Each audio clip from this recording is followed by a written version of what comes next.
Hello. Yes, we are live. My name is Lucia Patel-Vashekova, and welcome to Wellness Today. In today's video and YouTube live, I'm going to be talking about how you can help your partner to prevent a heart attack.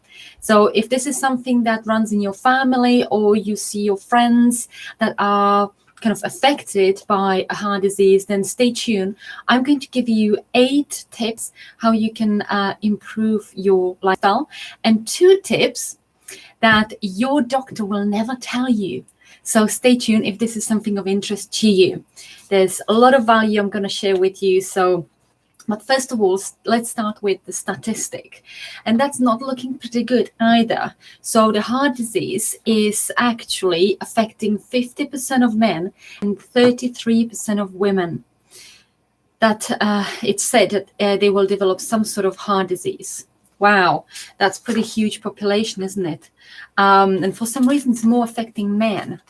So let's have a look. Now, as I said, I'm sharing tips and advice and all sorts of tricks that will help you to achieve a vibrant lifestyle. So you're healthy, you've got vitality, and you age with grace, and you've got the energy and the look that you are after as you age. So this article is from the Mail. And the question was, can you beat heart disease with the right type of food? And the answer is absolutely you can. So bear with me, or stay with me, I should say, and let's dive into those 8 tips. So number 1, and all of these may be actual repetition, but the question is, do you actually do all of those things? It's not one or the other. So grab pen and paper, make notes. If you are watching the replay, thank you so much for watching that. Again, grab a pen and paper, make notes, and stick to that. Okay, so number 1, when it comes to vegetables and fruits, we stick to vegetables, and I'll tell you the reason why. Eat plenty of them, okay? The reason being is because fruit and vegetables provide fiber, vitamins, and antioxidants, and they actually are hugely beneficial for the heart. What's more, here in this article, they actually advise to eat around 10 servings a day, which actually is very beneficial with the risk of cardiovascular disease, because it's lowering the risk by 28%. So you may be a little bit surprised why 5 a day is not enough. Well, in today's day and age, and how our environment is polluted and how stressful we are, or our lives are, and the quality of food, actually, 5 a day is really not enough. It was, by the way, this is just a little input that I know I've researched. It's been just done as a marketing tool for people to start aiming for 5 fruits and vegetables a day. Okay, so the real deal is actually 10. So let's carry on. So on an average, 4% reduction in risk of death from cardiovascular disease if you stick to those 10 portions a day. Now, a portion is actually 80 grams, so it's not as bad. Prioritize vegetables over fruits, and the reason being is, and I'm actually going to come into that as we go along, but it's about fruits have got more sweets. They're sweet. There's natural sugars obviously in them, but you don't need as much fruit. Now, another thing is, if you can, don't go mad over juicing or smoothies, because the idea here is you would not really sit down and have 6 big oranges as a whole. when you put it on a plate to eat it one by one. But when you juice it, it's just so easy to drink, isn't it? Because it's nice tall glass. So that is the idea behind that. And of course, one thing that, again, it's not in the article, but I've researched and I know it's very important for me to share that with you, is in an orange, you've got those white bits that are actually between the skin and the actual pieces of the orange. And those are actually really important for, that's fiber. So that's all, good for our human body, because the body knows how to work with it. But if we kind of start peeling it and, getting rid of things, that's not going to be so great. But that's not as much connected to juicing or, smoothies. So let's continue. Tip number 2 is eat the right carbs. So there are good carbs, there are actually several forms of carbohydrates. They all include sugar, starches, and fiber. So processed starchy and sugary foods, such as cakes, biscuits, they are full of sugar, sugary drinks, white bread, mashed potatoes. They are not great for our heart because they are easily digestible and they get very quickly into our bloodstream. The sugar from it gets very quickly into our bloodstream. So kind of our energy levels just skyrocket like that. So the studies have shown that spikes raise both diabetes and heart disease risk. So be aware of that, how many cakes and these simple carbs you eat. So obviously it's better to eat carbohydrates that are much slower releasing. So they've got the low GI. Now, closer to nature, whole carbs like pulses, unrefined grains, and whole fruit and vegetables, they are just an excellent heart option. So again, fibrous foods, which means they release sugar into your system more slowly, it's what you need to really reach out for and give it preference. Okay, next thing, about 20 to 30 grams of fiber a day is the ideal intake. You achieve this by eating 5 portions of fruit and vegetables, 2 slices of wholemeal bread, half a can of baked beans, and a handful of nuts. So that gives you an idea what you can have. Of course, you don't want to eat this every day. This is just an example. So I hope this has been helpful. Next thing, be very aware of reading the information on the packets that you buy. I've written a blog post on how to read the information on each product. So please reach out, or you see my blog below this video. So the idea is 100 grams column. You then on your food label and read off the figures for fiber and carbohydrates. Okay, it's a good choice. For every 5 to 10 grams of carbohydrates, there is at least 1 gram of fiber. So that is the little tip there. Okay, moving on to tip number 3. Eat as much fish as meat. Now, if you are watching and you are vegan, you probably would like to stop because this information is not going to be for you, I'm afraid. But if you know somebody who is a meat eater and fish eater, then carry on so you can actually share it with them. So eating too much red meat isn't good for your heart. This is nothing new, of course. We've seen that in papers all the time, really. So recent evidence suggests It's a substance called carnitine in red meat that is the issue. Some types of gut bacteria break this down into a chemical called TMAO. Something personally I can't even pronounce. If it's on the label, then stick to avoiding it because it's some sort of chemical. But TMAO, which increases blood clotting. So this is something that you definitely don't want to have, because taking medications on thinning your blood is, again, oh gosh, I don't want to even go there. It's great if you need to have it short term, but not long term. All right. So processed red meats like ham, bacon, salami, or hot dogs are actually the worst ones. Yes, they are so yummy. I can already hear you. But be mindful here. All right.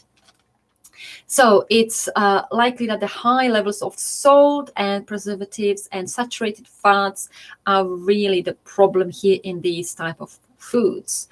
So the rule of thumb is have meat only a couple of times in a week, and then 2 to 3 times a week have some fish or shellfish, and then the rest of the week introduce some things like pulses or even tofu, which is the alternative to meat. Corn is quite great.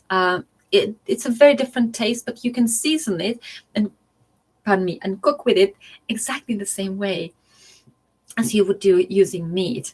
Now, when it comes to fish, again, be mindful where you buy your fish and how it's sourced. Okay.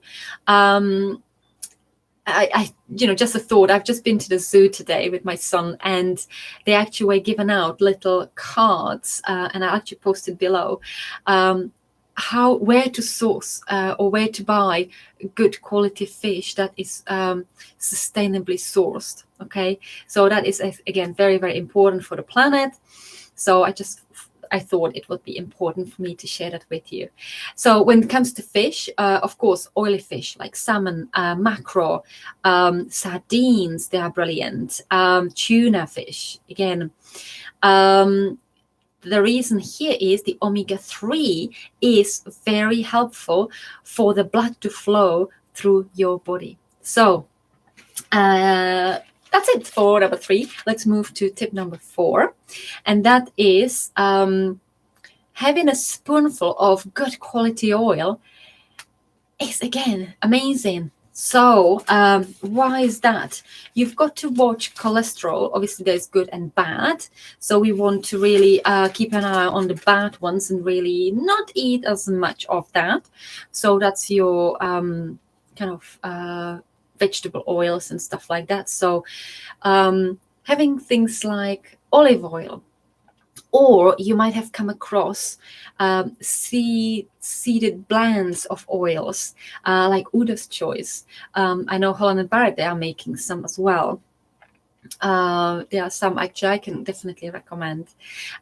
So that's, again, nuts are a very good source of good fats and fiber and proteins and vitamins and minerals. So, you just need a handful of them. Or you can sprinkle them on cereal, or you can just have them in your bag when you are in transition somewhere. There are many, many tips. So nuts are also good at affecting of making your LDL, which is the bad cholesterol, a little bit less harmful. So definitely keep nuts in your pocket or in your bag daily. Now, tip number 5, it's about salt intake. Definitely keep an eye on that, how much salt you eat. Now, the reason being is the healthy target a day is 6 milligrams. Now, we here in the UK are miles apart because we consume about 8.2 1 grams per day. You know, I'm saying miles apart because if you see the statistics, obviously every little thing helps if you just keep reducing it. Okay, so that's you know, the help here that I'm sharing. So what I wanted to share here with you is the salt intake really is raising your blood pressure as you grow older, and you definitely don't want that. So the more salt you eat, the less you actually taste it, because your taste buds get used to it. So if you can actually test yourself and eat food without salt, which is going to be great shock to the system, and then, you know, a week later introduce it back into your diet, you will really feel the difference. I mean, my husband and I, we have done it, and when we go to my parents, for us, they definitely put too much salt, so you definitely feel it. Okay, a tip here: if you cook from scratch, you can control the salt intake 100%. Okay, so hope that's been helpful. Moving on to tip number 6, and that is about eggs and full fat milk is actually great.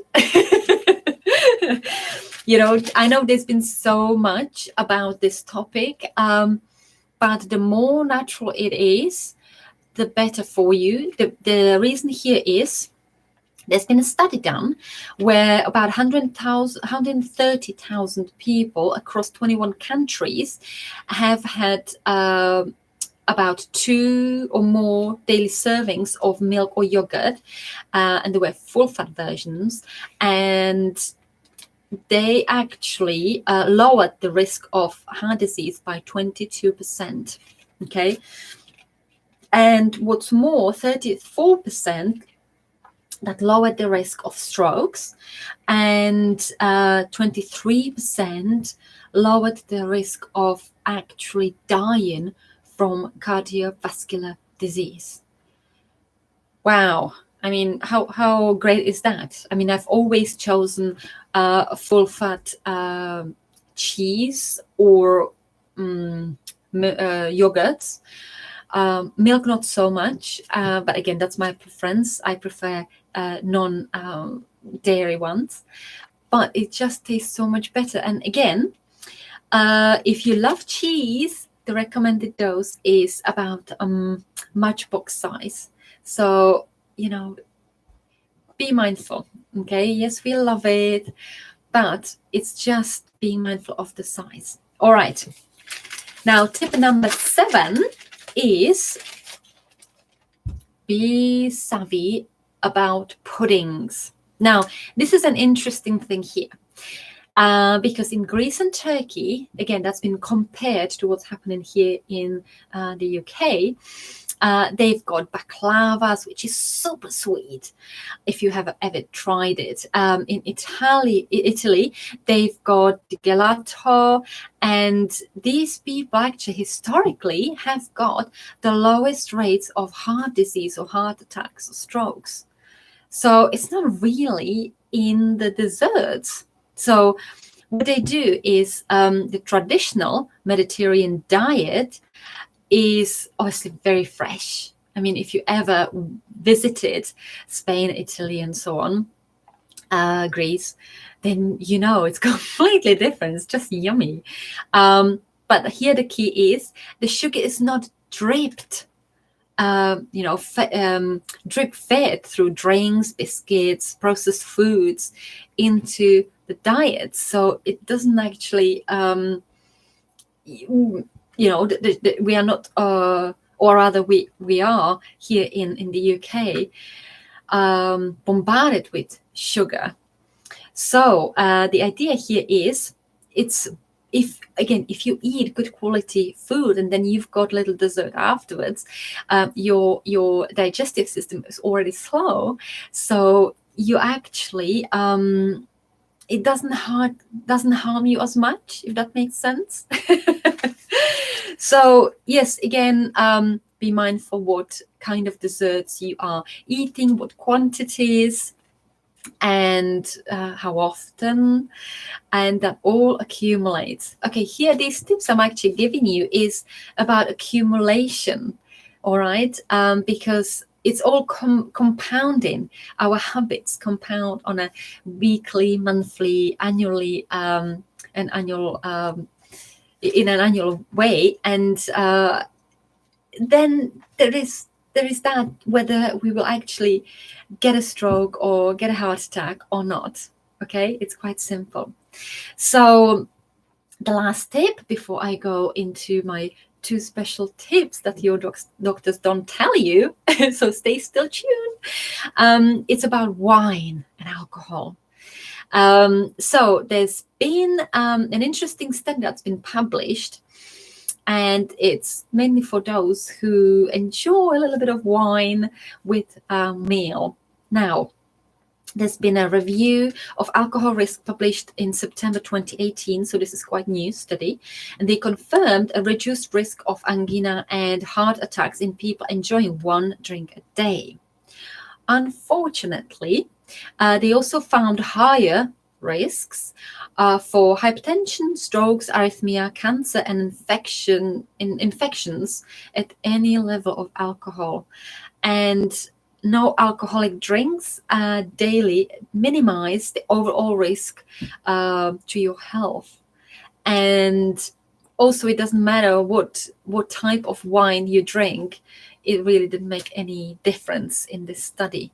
So, the choice is yours, really, how strict you are going to be. And yes, I can hear you, but I want to enjoy my life. But then you've got to be mindful of the consequences. Now, I promised you 2 tips that your doctors never tell you that actually will affect your heart. So the first one is hydration. Have I surprised you here?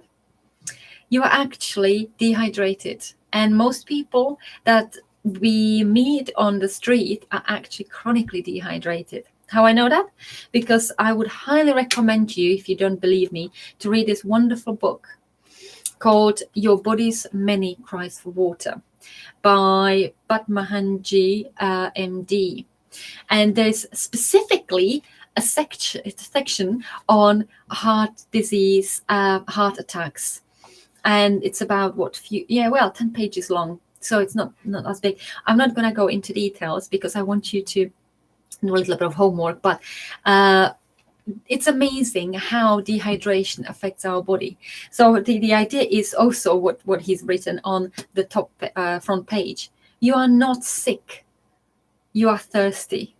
Don't treat thirst with medication. And, he talks not just about heart disease. There are things like, will I just find it? Gosh, you help me. Feel free to type in the chat box many things. No, I can't find it quickly enough. Lower back pain, arthritis, colic pain, just to name a few. There's so many. So the idea here is it's not, I need to drink 2 liters of water a day. It really is dependent on how much you weigh. Okay, and also what sort of activity you do on a daily basis. If you're an athlete or if you work outside manually, physically, what size you are really. So it's half of your body weight. You've got to drink of your water. If you actually want specific calculations, do reach out to me, because my colleague Dr. Gary Lindner has worked it out. We worked it out. So that was quite fun to do. So that's that. Now, if you say, oh, my gosh, I really, really dislike water. Now, if you're looking to really put this right, I would not choose tap water, because there are many, many things you don't want in your system, in your body. And secondly, bottled water is very expensive, environmentally harmful, and that's, not something I would that just wouldn't recommend that to you. Definitely from the financial perspective, because it's so costly. So if you are looking for ways how you can transform your tap water, which by the way you already pay for, then reach out to me. I have helped many people. They are absolutely happy. I will be posting actually some testimonials as well, how they feel, what that helped them with. So definitely, subscribe to my channel, because there's tons of value and advice that I'm going to be sharing with you through myself and my colleagues and people that I have. Sleep, yes, you're probably scratching your head. And I'm not talking here about, I must sleep 8 hours and maybe 7 is enough. I'm talking about good quality sleep, where you don't toss and turn, you're not hot and cold, you don't have to go to the wee and you interrupt it a few times a night. I'm talking about rejuvenating, energizing sleep. So when you actually wake up without the alarm clock, you go, wow, here I come. And you're just fully energized. So if this is something that is your issue, again, I've got this wonderful book. I thoroughly recommend that. It's called Lights Out by T.S. Willey and Ben Formby, PhD. Again, they talk how sleep is super important. So again, if this is something of interest and you would like to really know why that is, reach out to me. There is a webinar I'd like to share with you with, again, my colleague, Dr. Gary Lindner, and he talks much deeper into why sleep and also why water is so critical on a daily basis to get that right, have the quality right. So reach out to me if you are interested in improving those aspects. I hope all these 10 tips were super useful. Please share them with people that you enjoy, you care about, you want them to live longer and have vibrant, vital life. And thank you so much for watching, and I'll see you soon. Bye for now.